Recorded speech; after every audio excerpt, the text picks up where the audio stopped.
Okay guys, untuk yang hari tu tertunggu-tunggu, stok KYT TT Revo. Okay, kita dah restock beberapa stok yang ada.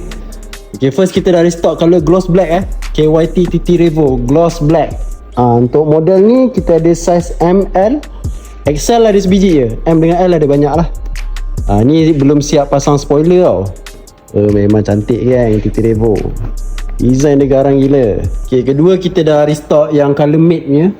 Dia sama macam tadi tapi dia matte. Ni pun sama, belum pasang lagi spoiler dia, TT Revo.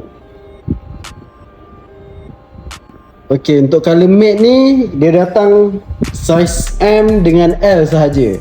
So korang yang size M dengan L tu cepat-cepat datang. Tak banyak ni, M 3 biji, L 3 biji. Yang ketiga design grafik Okay, grafik Megalodon ni.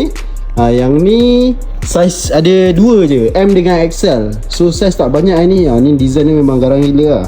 Ni kalau tambah lagi spoiler dia, memang nice gila lah ni. So untuk yang ni size dia ada 2 biji je, M dengan XL. Baik korang cepat kalau korang takut habis, dah confirm size, boleh depo dulu untuk yang model ni. Sebab yang plain gloss dengan matte black banyak, tak kisah. Ni yang model ni yang tinggal sikit. Untuk visor pun kita dah restock tapi visor smoke je lah.